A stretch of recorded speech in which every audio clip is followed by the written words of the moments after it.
کۆماری ئیسلامی و ئەمریکا چۆن لە هەردوو لای ململانێکەوە خەڵکیان تووشی برسێتی کردووە. لە ململانەی پڕتێچوو درێژخایەنی نێوان کۆماری ئیسلامی و ویلایەتە یەکگرتووەکانی ئەمریکا لە کاتێکدا کە ئەکتەرە سیاسیەکان لە هەردوو لە دەهۆڵی شەڕ و ڕوبەڕووبوونەوە دەکوتن و هێزی خۆیان دەنوێنن، باج و تێچووی ڕاستەقینە و کوشندەی ئەم ڕوبەڕووبوونەوەیە ڕاستەوخۆ دەکەوێتە سەر شانی چین و توێژە بێبەشەکان و جەماوەری زەحمەتکێشی کۆمەڵگە. ئامڕازە تند و کاریگەرە ژیۆپۆلیتیکان لە گەماروی ئابووری و بانکیەوە بگرێت تا ئاستەنکردنی ڕێڕەوە بازرگانیەکان لە هەنگاوی یەکەمدا تەندروستی و ئەمنیەتی خۆراکی خەڵکی ئاسایی دەخاتە ژێر کاریگەری خۆیەوە، نەک بنەمای دەسەڵاتدارەتی کۆماری ئیسلامی.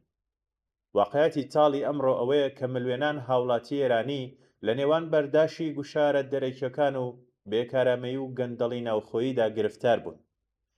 گەماروی دەریایی بەندەر و کەناراوەکانی ئێران و هەوڵی ئەمریکا بۆ سەفرکردنەوەی هەناردەی نەوت و ڕێگری لە دەست ڕاگەیشتنی وڵات بە میکانیزمە دارایی و بازرگانیەکانی جیهان یەکێکە لە بێبەزەیترین مۆدێلەکانی گوشار لە گرژی و ململانەکانی ئێستادا.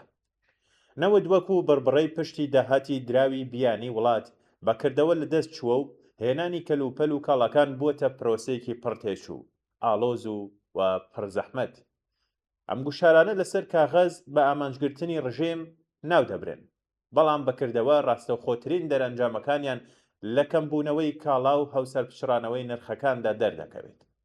کاریگەری هەرە بەرچاوی ئەم گەماروەیە دەکرێت لە گۆڕینی ڕێڕە و تێچووەکانی ترانزیت تا ببینرێت. شۆفێرێکی کە ساڵانێکە لە ڕێگەی گواستنەوەی کاڵا هاوردەکراوەکان لە سنوور و بەندەرە باشووریەکانەوە بۆ شارە ناوەندیەکان کاری کردووە، ڕاستی بابەتیانەی ئەم دۆخە بەم شێوەیە وەسف دەکات.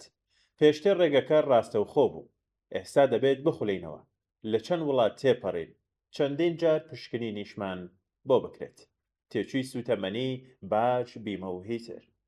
هەموو شتێک چەند هێندە زیادی کردووە. ئەم سەرگەردانیە لە ڕێگە دوورەکان و تێپەڕکردنی ئاستەنگ و بربەستەکانی گەمارۆکان لە کۆتاییدا تێچوویەکە کە دەچێتە سەر نرخی کۆتایی کاڵاکان، تێچوویەکی کە دوجار لە ڕێگەی گرانبوونی خۆراک و پێداویستیەکانی ژیانەوە دەکەوێتە سەر شانی کرێکاران و بنەماڵە هەژارەکان. بەرپرسانی دەوڵەتی بەردەوام هەوڵ دەدەن هۆکاری تەواوی ڕەهەندەکانی داڕمانی بژێوی ژیان بگەڕێننەوە بۆ گۆڕانکاریە دەرەکیەکان. مەسعود پزیشکیان سەرۆکۆمار لە لێدوانەکانی ئەم دواییەدا بەرزبوونەوەی نرخەکانی بە دەرەنجامی ڕاستەوخۆی بەرزبوونەوەی تێچووی هاوردەکردن، دابەزینی داهاتەکانی نەوت و زیانگەیشتن بە هەندێک لە پیشەسازی و کارگاکان ناوبردووە. ئەگەرچی کاریگەری وێرانکەری گەمارە و ئابڵوقەکان حاشە هەڵنەگرا، بەڵام گەڕاندنەوەی تەواوی قەیرانەکە بۆ گوشارەکانی ئەمریکا جۆرێکە لە خۆ دەرباسکردن لە ژێر باری بەرپرسیارەتی. ئابووری ئێران ساڵانێکە بەدەست خراپ بەڕێوەبردننی بەردەوام، ڕاندخۆری، گەندەڵی سیستەماتیک و تەرخانکردنی بودجەی زەبەلاح بۆ دامەزراو ئاینیەکانی پەرەپێدەری خوراافاتەوە دەناڵێنێت.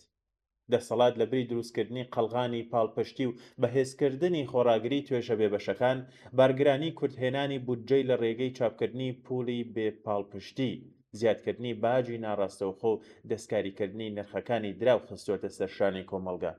لەم نێوەندەدا بەشێکی هەرە زۆری سەرچاوەکانی وڵات دەخرێتە خزمەت سپای پاسداران و میلیتاریزەکردنی زیاتری ئێران، لە کاتێکدا بودجەکانی خۆشگوزەرانی، تەندروستی، دەرمان و پەروەردەی گشتی ساڵ بە ساڵ کەمتر و لاوازتر دەبنەوە. کاتێک ئەم دوو هۆکارە لەگەڵ یەکتر تێکەڵ دەبن، دەرئەنجامەکەی بە خێرایی پێوەرە گەورە ئابوووریەکان تێپەڕ دەکات و ڕۆ دەچێتە قوڵترین لایەنەکانی ژیانی بنەماڵەکانەوە. لە یەکێک لە گەڕەکەکانی باشووری تاران دایکێک بەم شێوەیە باز لە دۆخی بنەماڵەکەی دەکات. پێشتر هەموو هەفتەیەک شیر و ماسمان دەکڕی، ئێستا منداڵەکان تەنها لە قوتابخانە شیر دەخۆنەوە. نرخەکان بە جۆرێک بەرز بوونەتەوە کە وەک بڵێ بەرهەمە شیرەمەنیەکان بوونەتە کاڵایەکی لۆکس. شووەکەم کرێکاری بیناسازیە و داهاتەکەی بە هیچ شێوەیەک لەگەڵ ئەم هەڵاوستانەدا ناگونجێت.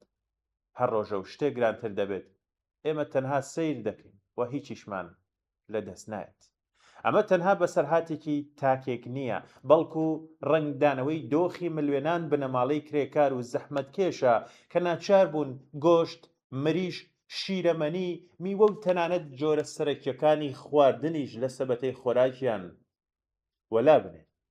زۆرێک لە راپۆرتەکان دەری دەخەن کە بەدخۆراکی لە ناوچە بێبەش و پراوێزراوەکان خەریکە دەبێتە قەیرانی نەوەکان.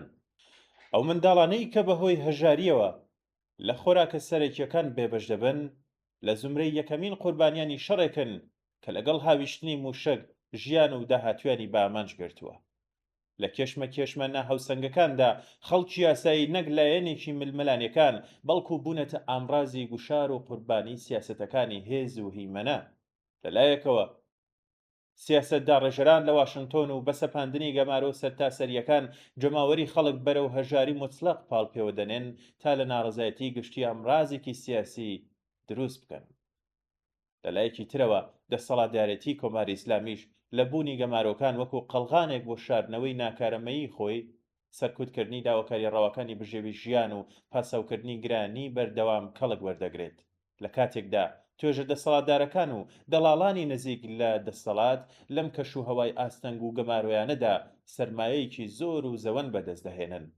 لە کۆتاییدا کرێکاران هەژاران ژنانی سەرپەرشتیاری بنەماڵە و منداڵانی ئێران لە نێوان دوو بەرداشدا گرفتار بوون. سیاسەتەکانی گەمارە و ئابڵۆقەی ئابووری ویلایەتە یەکگرتووەکانی ئەمریکا کە ڕێگە سەرەکیەکان دادەخات و لەلایەکی تریشەوە سیاسەتە دژە خەڵکیەکانی کۆماری ئیسلامی کە هیچ بەهایەک بۆ مافی ژیان و خۆشگوزەرانی خەڵک دانانێت. هەردوو لایەن بە زمان و ئەمڕازی جیاواز بەڵام بەکارکردێکی هاوبەش برسێتیان کردوێتە ڕاستیەکی بەردەوام لە ژیانی چین و توێژە هەژار و دەستکەوتەکانی ئێراندا.